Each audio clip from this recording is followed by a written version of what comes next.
국회 정상 얘기를 하다가 자유한국당 얘기를 좀 했는데 잠시 얘기해 주겠습니다. 지지율. 자유한국당이 갤럽에서 어제 나온 결과 보니까 민주당과의 격차가 17%포인트 조금 더 벌어졌습니다. 추이를 보면. 이분은 어떻게 해석하십니까? 최근에 황교안 대표 출범 이후에 오차범위까지 좁혀들었다가 예. 이제 점차 벌어지는 그런 추세인데 저는 경제적인 문제가 있지 않나 이렇게 생각이 들고 특히 20, 30대 젊은 층에서 그리고 또 중도층에서 일정 부분 빠져나간 것이 아닌가 이렇게 생각이 드는 것이 한국당이 장애투쟁을 하면서 처음에는 뭐 강력한 정부 성토도 하고 강력한 대립각을 세우고 그것은 황교안 대표 체제가 들었으면서 황교안 대표의 어떤 내부 장악력, 네트워킹 구축, 예. 그리고 차기 총선과 대선을 하는 집토끼 전략이 일정 부분 먹혔다고 봅니다. 그러나 그 후에도 지속적으로 장애투쟁이 장기화되다 보니까 이제 이것은 한국당한테 상당히 압박 요인이 될 가능성이 큰데 국정 발목을 잡는 것은 야당이 아닌가 이렇게 해서 일정 부분 20, 30대 실용적인 것을 최우선하는 그런 세대 그리고 중도 표심 이런 분들이 지금 일정 부분 한국당 지지를 철회한 것이 아닌가 이렇게 들고 그러나 다만 여기서 한국당이 지금 22% 저는 15%가 핵심 지지층이고 예. 그 이상은 중도층에서 일정 부분 와서 제1야당 한국당을 지지하는 세력이라고 봅니다. 이런 상황에서 봤을 때는 황교안 대표가 일정 부분 집도끼는 결집하는 데는 성공을 한 것이 아닌가 이렇게 생각이 들고 다만 여기에서 제1야당이지만 국정의 책임은 공동으로 져야 되는 겁니다. 네. 그렇기 때문에 우리가 전반부에 이거에 대해서 토론을 했지만 한국당도 제1야당으로서 국정의 책임이 있다는 것을 과거에 집권을 담당한 세력으로서 알아야 하지 않겠습니까? 그렇기 때문에 일정 부분 협조해서 개혁 입법을 해줄 것은 해주고 네. 그리고 민생 입법에서는 한국당이 적극적으로 나설 필요가 있는 것이 이번 이런 여론조사 격차가 벌어지고 있다는 것에서 우리는 한국당은 이거에 대해서 좀 느껴야 된다고 봅니다. 아까 잠깐 얘기하고 넘어가 주셨는데요. 원인이나 이런 부분에 대해서는 좀 어느 정도 일찍을 하시는지 공감대가 있으십니까? 네, 그렇습니다. 이제 이번 여론조사가 나오는 그 주에 두 가지 핵심적인 사건이 있었어요. 예. 하나는 외교부 기밀 유출 그리고 강효상 의원의 이제 폭로 발언하고 또 서훈 국정원장하고 양정철 민주연구원장의 회동 예. 이게 있었는데 이걸 생각하면 얼핏 생각할 때 상당히 뭐 서로 플러스 마이너스 돼가지고 별 영향을 안 미쳐야 될 것 같은데 오히려 지금 한국당의 여론조사가 큰 폭으로 하락하는 그런 결과가 나왔어요. 예. 그럼 이제 이 여론조사 결과 지표로만 분석을 한다면은 서훈 국정원장하고 양정철 민주연구원장의 회동은 별 영향을 안 미쳤다는 얘기고 그리고 이제 외교부 직원의 기밀 유출 그리고 이제 강효상 의원의 폭로는 상당히 영향을 미쳤다는 거 아니겠습니까? 네. 그럼 이제 이 부분에 대해서 국민들은 어떻게 직업 외교관 하면은 국가의 기밀을 다루는 그래서 그 국가의 기밀을 보안으로 지키는 것을 생명으로 하는 그런 외교관이 이걸 야당 정치인에게 넘겼는지 예. 또 그리고 야당 정치인은 이걸 또 정쟁의 도구로 사용했는지 그 부분에 대해서 굉장히 실망을 한 것이 여론조사 결과로 나타나거든요. 그런데 여기에 대해서 지금 계속해서 한국당 그리고 이제 강효상 당사자는 이걸 뭐 야당 의원 탄압이다. 정당한 의정 활동이었다라고 얘기를 하고 있거든요. 예. 그래서 이 부분에 대해서도 국민들은 제가 볼 때는 좀 좋은 점수를 주지 못했지 않느냐 이런 생각이 들고 예. 앞으로는 정말 외교에 있어서는 또는 안보에 있어서는 여야 보수 진보가 따로 없기 때문에 정말 국익 차원에서 접근해야만이 국민들로부터 박수와 지지를 받지 않겠는가 이런 생각이 좀 듭니다. 알겠습니다. 갤럽에서 오늘 지지율이 나왔는데요. 네네. 민주당과 한국당의 지지율 격차가 17%좀 벌어졌습니다. 네네. 이 원인을 좀 어디서 분석하십니까? 일단 뭐 한국당 지지율이 하락한 원인은 뭐 여러 가지가 있습니다. 예. 일단 뭐 오늘 그 보도가 이제 언론에서 해석한 거에 따르면 이제 강효상 의원의 외교기밀 누출건이 큰 영향을 미쳤다. 예. 이런 해석도 있고요. 제 개인적으로는 이제 그 장애투쟁이 좀 지속되면서 황교안 대표와 나경원 대표의 이제 막말 공방, 막말 논쟁 그것도 좀 많이 영향을 좀 미친 것 같습니다. 예. 그래서 오늘 그 윤상현 의원이 그 이제 당에 이제 고언을 했더라고요. 네. 뭐 한국당이 장애투쟁을 결정한 거기 때문에 등원도 우리가 결정하면 되지 왜 민주당에게 명분을 내놓으라고 요청을 하냐. 참 의미 있는 메시지인 것 같아요. 예. 한국당 입장에서 지금 화면에서 보신 것처럼 헝가리에서 많은 국민들이 희생된 사건도 있었고 네. 저 사건 이외에 챙겨야 할 민생들도 많기 때문에 뭐 민주당과의 협상 과정에서 정치적 실익을 비록 손해를 보더라도 예.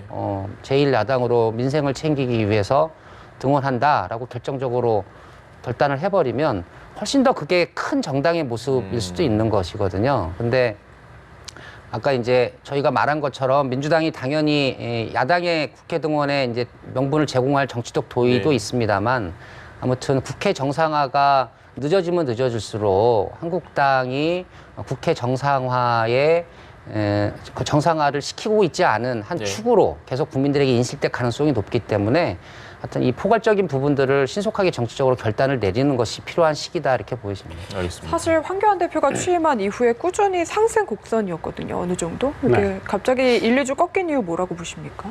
그런데 제가 꼭 지적하고 싶은 예. 건요. 지금 민주당은 지난주에 비해서 같은 갤럽 조사입니다. 조사 방식은 똑같을 거예요. 예. 플러스 3%포인트, 그러니까 예. 3%포인트가 올라간 걸로 돼 있죠. 예. 한국당은 2%포인트가 내려간 걸로 돼 있어요. 예. 이게 오차 범위 내에 있는 겁니다. 그러니까 사회과학자나 통계학자들은 이게 쪽은 뭐 예, 오차 범위 안에 통상 95% 신뢰도의 플러스 마이너스 3.5% 정도 됩니다. 예. 그러면 7%포인트 안에 있는 거를 뭐 지지율이 확 올랐다 내렸다라고 해석하는 것 자체는 문제가 있어요. 추이 정도로 이미 보는 거죠, 이제. 지난주에 민주당과 한국당의 이제 격차가 예. 한 제 기억에 지금 12%포인트 정도 예. 됩니다. 그러니까 오차 범위 밖에 있어요. 그러니까 민주당이 한국당보다 현재 국민의 지지를 좀 더 받고 있다라는 건 그건 말이 돼요. 오차 범위 밖에 있기 때문에. 그래서 그 오차 범위 밖에서 약간 좀 벌어졌는데 그게 오차 범위 안에 있는 거란 말이에요. 그러면 크게 민심의 변화는 없다고 봐도 틀린 말은 아니에요. 대동소이하다 정도로 저희 그렇게 예. 해석하는 게 사회과학적으로는 가장 정확한 겁니다. 근데 다만 그 사이에 뭐 우리들이 해석할 수 있는 사건은 일어났죠. 예. 뭐 그런 것들이 영향을 어느 정도 미쳤는지는 모르지만 이걸 가지고 뭐 민주당은 국민의 지지가 확 올랐고 한국당은 떨어졌다 이렇게 해석할 수는 단순하게 없는 거예요. 해석하기는 좀 그래서 좀 더 트렌드를 봐야 되는 게 정확하다. 저는 이런 말씀 드리고 싶고요. 국회 등원과 관련해서 우리 공관장님 말씀도 일리가 있습니다. 그런데 사실은 이번에 손해 보는 쪽이 오히려 네. 이득을 볼 수도 있어요. 그러니까 뭐 한국당이 왜 장애로 나갔겠습니까? 아까 말씀드렸지만 선거법안을 패스트 트랙에 일방적으로 태우니까 예. 나갔단 말이에요. 그렇다면 한국당의 국회 복귀를 민주당이 정말 원하고 처리해야 할 현안이 산적했기 때문에 국정운영 책임 민주당이 더 큰데 한국당이 국회에 복귀할 명분을 민주당이 줄 수도 있는 거예요. 민주당이 좀 손해보더라도 네. 명분을 준다면 국민들은 민주당이 참 대승적으로 국회를 열려는 노력을 하는구나 해서 민주당한테 이득이 돌아갈 수도 있어요. 그러니까 사실은 제 국회의 원내 일당이고 예. 국정을 책임진 여당이기 때문에 여당이 좀 더 통 크게 나오는 게 바람직하다. 이건 개인 생각입니다. 아마 근데 서로가 서로에게 양보를 지금 요구하는 상황이라 이게 좀 합의 좀 이제 반반하지 않을까요? 협상의 조금씩, 결과는 조금씩. 항상 서로 반보씩 양보하는 협상안이 나오길 기대합니다. 알겠습니다. 자, 이런 가운데 황교안 대표 종로 출마 여부 사실 뭐 관심 많으시죠. 시청자분들도 그러실 텐데 황 대표가 한 언론 인터뷰에서 당이 필요로 한다면 아무리 무거운 십자가라도 지는 게 맞다. 이렇게 얘기를 했습니다. 그런데 네. 박지원 의원은 이렇게 평가했습니다. 저희가 듣고 오겠습니다. 국회의원 출마해가지고 낙선할 경우에는 대통령 후보가 되기가 힘듭니다. 그렇죠. 노무현이 아니에요, 황교안은. 아하. 그렇기 때문에 저는 비례대표로 당에서 예. 그렇게 추대를 하면은 전국 선거를 지휘하기 위해서 대표는 비례대표로 간다 하는 구실을 만들어 나가는 것이 아닌가. 자, 어렵고 간단한 질문 드리겠습니다. 비례대표냐 아니면 본인이 직접 종로에 출마하느냐 어떻게 예상하십니까? 아무래도 이제 당대표는 이제 전국 선거 지역을 다 지원해야 되기 예. 때문에 만약에 종로에 출마를 하게 된다면 황교안 국회의원 후보는 발이 묶일 가능성이 있습니다. 이제 뭐 한 지역구만 신경 쓰기 낙선하신 분 어렵겠네요. 사례를 들어서 좀 그런데 예. 이제 오세훈 전 후보가 시장, 정세균 전 의장과 종로에서 지난 선거에서 네. 맞붙었는데 아시다시피 이제 오세훈 전 의원은 스타급 정치인이잖아요. 네. 이미지도 좋으시고 그러다 보니까 주변 지역구의 그 지원 유세 요청을 굉장히 많이 받았어요. 바쁘셨겠네요. 그래서 종로 유세도 하시랴 타 지역구 지원 유세도 가리랴 굉장히 바빴습니다. 정세균 의원 같은 경우는 아주 종로에- 그냥 뚜벅뚜벅 그냥 종로 골목골목을 다 예. 훑는 저인망식 유세를 했고 결과는 지원 유세 나가신 분이 낙선했어요. 그러니까 요즘 유권자들의 의식이 예. 그런 것도 조금 약간 오만해 보인다고 여기시는 것 같아요. 뭐 우리 지역구가 그렇게 쉬워 보이나? 여기보다는 타 동네에 많이 가 있고 이런 평가도 비교 평가를 하는 거거든요. 후보들끼리는. 물론 당대표이기 때문에 어느 정도 한국당을 지지하는 유권자들이 양해는 하겠으나 종로 같은 초접전 지역 같은 경우에서 예. 황 대표가 출마할 경우에는 아무래도 전국 지원 유세에 대한 걱정을 당 차원에서 아니할 수가 없거든요. 그래서 뭐 근데 뭐 이런 논의는 지금 조금 빠릅니다. 예. 오늘 연말이 내년 초에나 가서 이제 할 논의인데 만일 시간을 앞당겨서 한국당에서 논의를 한다면 아무래도 이제 지역구 출마 쪽보다는 이제 비례 쪽으로 선택할 가능성은 좀 높아 보입니다.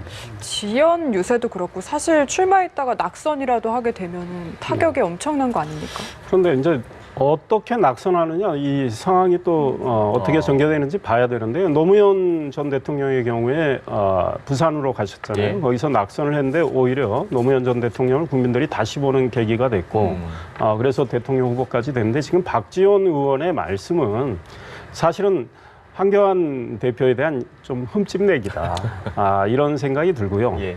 황교안 대표의 어떤 자존심도 자극하려는 그런 의도도 있어 보이고 전략일 수 있다라고. 황교안 대표가 저는 비례로 가는 것이 자연스럽다고 생각을 해요. 왜냐하면 자연스럽다, 네.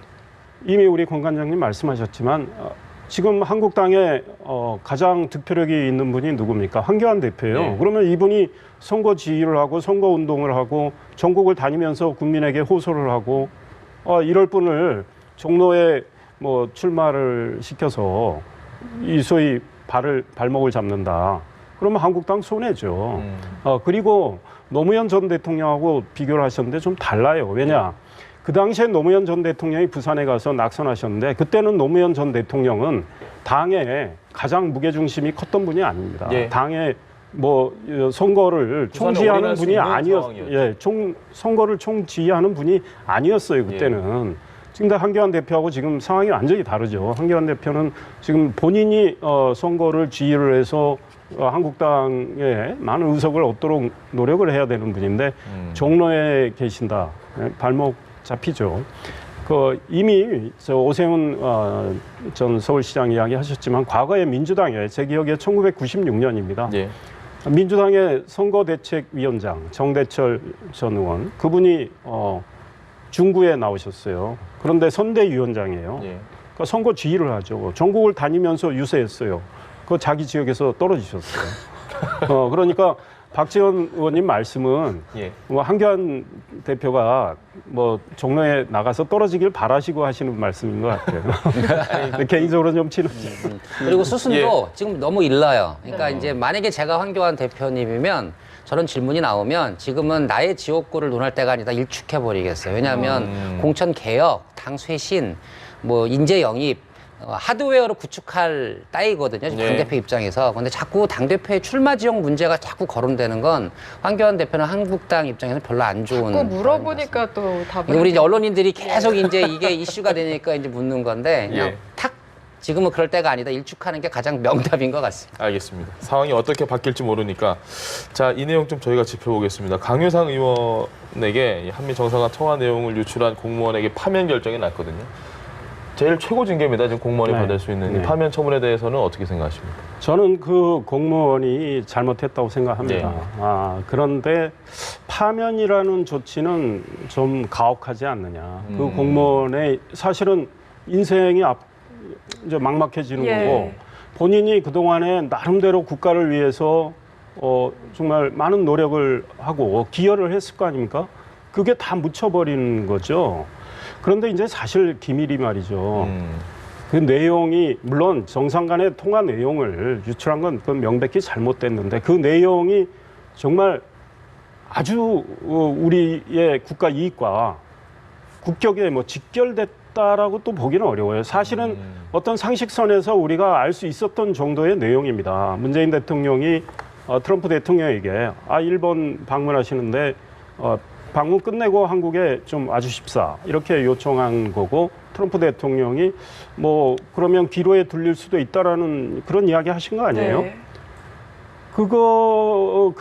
그게 이제 사실은 기밀로 상급 기밀로 분류되는 건 그렇죠. 맞아요. 예. 그러나 그 내용 자체가 우리 국가 이익을 명백히 훼손하고 국격을 떨어뜨린 내용은 아닙니다. 근데 그걸 가지고 파면까지 게다가 그 문제 참사관 예. 그 외교관이 본인의 의도에 대해서 설명을 했습니다. 예. 그리고 이제 그 강 의원이 사실은 개인적으로 참고를 하겠다, 참조만 하겠다고 해서 뭐 고등학교 또 선후배 사이고 해서 자기도 좀 불찰이 있었다고 인정하면서 큰 생각 없이 예. 그 한미 간의 어떤 외교 상황을 뭐 아는 게 좋겠다는 뜻에서 알려준 정도의 이야기라는 거 아닙니까? 물론 뭐 그 외교관의 말을 사실은 뭐 100% 뭐 약간의 변명이 섞였다고 볼 수도 있어요. 그런데 그렇다고 해서 파면을 한다. 과거에 말이죠. 네. 저 노무현 정부 때 네. 외교부에서 청와대로 파견된 노무현 대통령의 청와대로 파견된 외교관이 예. 2006년입니다. 국가안전보장회의 예. 이가 열렸어요. 그래서 주한미군의 전략적 유연성에 대한 많은 논의가 있었습니다. 예. 그 회의록을 통째로 민주당 의원, 당시 열린우리당이죠. 예. 여당인 열린우리당 최모 의원한테 다 보여줬어요. 다 유출됐습니다. 문건 그대로 고스란히. 그랬는데 그분 어떻게 된지 아세요? 정직 3개월이었어요. 파면 아니었습니다. 파면은 과하다. 네, 기밀 유출의 내용이나 정도가 훨씬 심했습니다. 그런데 지금 왜 파면을 했느냐? 대통령께서 직접 기본과 상식 이야기하시면서 강조를 하니까 밑에서는 당연히 제일 최고의 징계를 할 수밖에 없었던 뭐 그런 단순 내용이 비교는 있고 어렵겠지만. 또 강효상 의원에 대한 나름의 여당의 어떤 정치 공세의 일종의 하나의 뭐 소위 빌미 제공하는 측면도 있어 보여요. 근데 저는 대통령께서 기본과 상식을 지적하시려고 했다면 예. 외교부 또한 기본과 상식을 못 지킨 겁니다. 강효상 의원만 기본과 상식을 안 지킨 게 아니고 외교부 또한 기본과 상식을 못 지켰어요. 그렇다면은 이 사안을 굉장히 심각하게 보셨기 때문에 그 말씀하신 건데 그렇다면 강경화 외교부 장관, 조윤재 주미대사에 대해서 아주 엄중한 조치를 내려야 돼요. 지금 이 사안을 심각하게 보고 그 예. 문제 참사관을 파면을 했다면 그 지휘 책임을 갖고 있는 분들한테는 책임을 물어서 경질을 해야죠. 그런데 그런 조치 없이 예. 이 참사관한테만 파면을 이렇게 한다? 알겠습니다. 매우 가혹하다 이런 생각이 파면은 가혹하다라고 얘기하시고 그 윗선까지 다 책임을 져야 된다. 어떻게 생각하십니까? 근데 이제 뭐 그 한국당이 이제 강경화 장관하고 조윤재 대사에 대한 책임론을 이제 들고 네. 나왔더라고요. 그러면 그 사건을 일으킨 강효상 의원에 대한 책임도 한국당이 황교안 먼저 묻고 난 다음에 대표까지. 묻는 게 이제 수순인데 이제 당신들의 의원은 보호하고 장관만 이제 겨냥하는 그런 모양새여서 예. 그것도 조금 한국당 입장에서 보면 좀 모순된 행보라고 저는 봅니다. 일단 이게 어떤 그 시스템상으로 외교부의 시스템상의 어떤 사고로 나간 거면 지휘 책임을 같이 묻는 게 맞다고 봅니다. 근데 네. 이건 개인적인 통화 과정에서 정상 간의 기밀이 유출이 됐기 때문에 뭐 조윤재 대사 같은 경우 이제 부하 직원 관리 감독 소홀에 대한 어떤 조치가 있을지는 좀 예. 지켜봐야겠습니다만 직접적인 책임을 묻기에는 연루성이 좀 떨어진다고 전 보여지고요. 일단은 파면 조치가 나온 건 뭐 파면 조치가 나온 것은 어쩔 수 없다고 봅니다. 왜냐하면 이 북핵 협상 이 냉각기라는 엄중한 그 전국 하에서 한미 정상 간의 통화 내용이라는 사상 초유의 사건이 발생을 했거든요. 외교관의 임무는 외교 기밀을 엄수하는 것이죠. 예. 전 세계 국가들이 정상 간의 통화 등 기밀을 30년 이상씩 묶어두는 이유는 이것이 혹시라도 국익을 훼손하거나 또는 외교에 큰 어떤 문제로 비화될 네. 것을 걱정하기 때문입니다. 그래서 일단 파면 조치가 내려진 것은 뭐 당연하다고 보고요. 네. 다만 양형이 과하냐 소하냐의 문제는 어차피 이 참사관이 행정심판 소송을 진행을 할 것 같습니다. 결국은 이제 법정에서 그 과소 문제는 다뤄질 것 같습니다. 알겠습니다. 네, 권혁기 전 청와대 춘추관장, 이상일 전 새누리당 의원이었습니다. 말씀 잘 들었습니다. 고맙습니다.